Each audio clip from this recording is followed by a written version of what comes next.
Students, hope आप सब अच्छे होंगे। मैं आपका फ्रेंड मेंटर गाइड नवीन मिश्रा आप सबका एफएमजी क्लासेस में बहुत बहुत स्वागत करता हूं।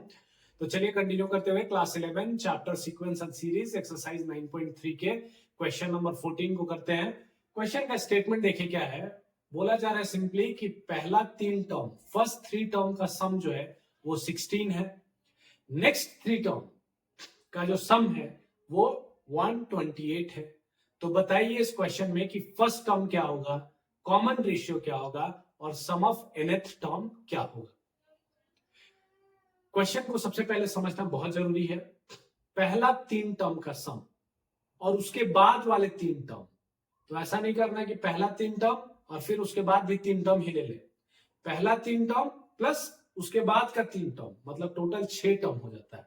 ठीक है, तो कैसे हम लोग इस क्वेश्चन को अप्रोच करेंगे। सबसे पहले हमने जब स्टार्टिंग क्लास में जब इंट्रोडक्शन चल रहा था उस टाइम हमने सीखा है कि अगर फर्स्ट थ्री टर्म बोले, फर्स्ट फाइव टर्म बोले, तो उस टाइम हमें जो लेना है टर्म वो क्या लेना है। पहला टर्म ए, दूसरा ए आर, तीसरा a are square, a are cube, a are four, a are five, like that हमें लेना है, या a by r, a r, like that लेना है।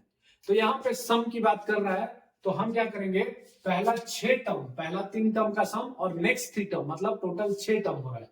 6 टर्म में हम क्या लेंगे, टर्म्स कौन कौन से लेंगे। पहला टर्म ए लेंगे, दूसरा टर्म ए आर लेंगे, तीसरा टर्म ए आर स्क्वायर लेंगे, चौथा टर्म ए आर क्यूब, पांचवा ए आर फोर और छठा ए आर फाइव।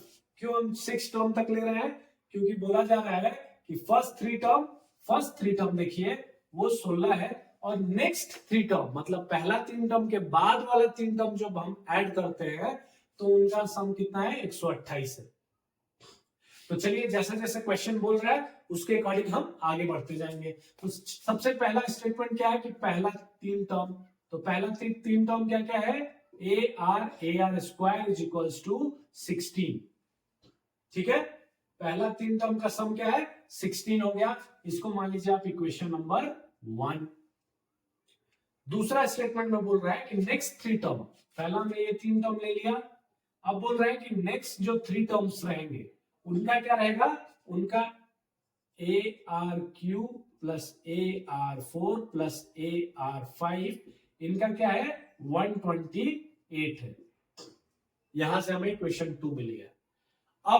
अब आपको सोचना ये है कि क्या हम करें, दोनों इक्वेशन को कैसे सॉल्व करें कि हमारा या तो ए का वैल्यू आ जाए या फिर आर का वैल्यू आ जाए। तो इसको करने का डिफरेंट डिफरेंट वे हो सकता है, जिसमें एक वे ये है कि अगर आप इक्वेशन 2 को इक्वेशन 1 से डिवाइड करें, इक्वेशन 2 डिवाइडेड बाय इक्वेशन 1, तो देखिए यहां से क्या क्या आ जाएगा, A are cube plus A R four plus A R five divided by A plus A R square is equals to 128 divided by 16। ठीक है, second equation divided by first equation. ठीक है, अब यहां से हम देखते हैं, यहां से एक बार चेक कर लीजिए कितना से एक कैंसिल आउट हो जाएगा, 4 4 जा 16, 4 3 जा एंड 4 2 जा, 4 से अगेन 32, 4 5 जा 20, 4 6 जा 4 7 जा 4 8 जा 28, तो 8 टाइम्स में क्या होगा, कैंसिल आउट हो जाएगा। अब यहां से देखिए क्या क्या हम कॉमन ले सकते हैं। देखिए ऊपर में देखिए ए, तो क्या इन तीनों में से ए हम कॉमन ले सकते हैं, तो ऑफ कोर्स ले सकते हैं। तो चलिए ए को कॉमन ले लेते हैं ऊपर में, R cube, R four, R five, तो तीनों में आर क्यू तो मिनिमम है, तो आर क्यू को क्या हम कॉमन ले सकते हैं। अब हमारे पास देखिए क्या बचा, ए आर क्यू हमने कॉमन ले लिया। अब हमारे पास बचा 1 प्लस, इसमें से ए आर क्यू निकल गया, एक आर बचेगा, तो 1 प्लस आर, इसमें से ए आर क्यू निकल गया तो क्या बचेगा, 2 आर बचेगा, मतलब आर स्क्वायर बचेगा। नीचे में देखिए अगर ए यहां भी है, ए यहां भी है, ए यहां भी है, तो क्या ए को हम कॉमन ले सकते हैं। चूंकि आर तीनों में नहीं है इसलिए हम आर को कॉमन नहीं लेंगे। तो अब क्या लेंगे, ए को कॉमन लेने के साथ हमारे पास क्या मिल गया, ये वाला टर्म मिल गया। देखिए 1 plus R square, 1 plus R square, up down दोनों हमें मिल गया, तो क्या हम इसे कैंसिल आउट कर सकते हैं। दूसरा यहां भी ये है, यहां भी ये है, तो अब हमारे पास इक्वेशन में क्या बचा, हमारे पास हमारे पास सिर्फ और सिर्फ बचा आर क्यू, तो R cube is equals to 8, तो आर का वैल्यू क्या हो जाएगा, क्यूब रूट ऑफ 8। तो 8 का क्यूब रूट क्या होता है, 8 को हम क्या लिख सकते हैं, और 2 इंटू 2 इंटू 2 क्यूब रूट। तो क्यूब रूट मतलब 3 के कॉम्बिनेशन में से एक को हमें बाहर लेना है। तो आर का वैल्यू हमें क्या मिल गया, 2।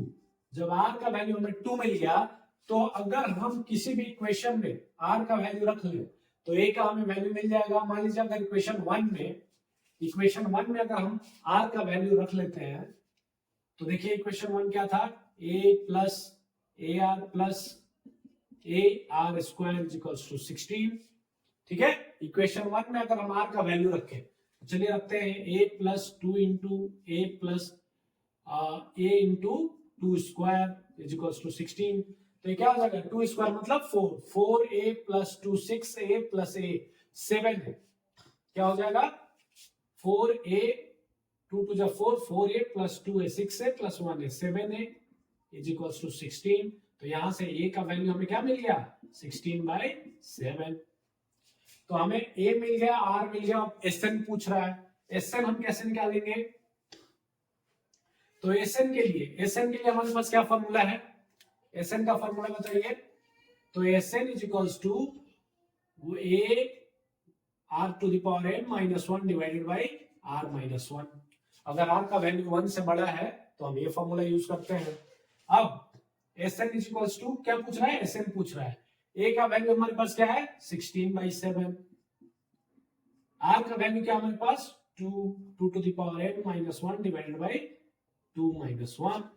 तो ओवरऑल क्या हो जाएगा, हमारे पास क्या मिल रहा है, SN is equals to 16/16 into 2 to the power n minus 1। ठीक है, तो SN का वैल्यू क्या हो गया, 16 into 2 to the power n minus 1।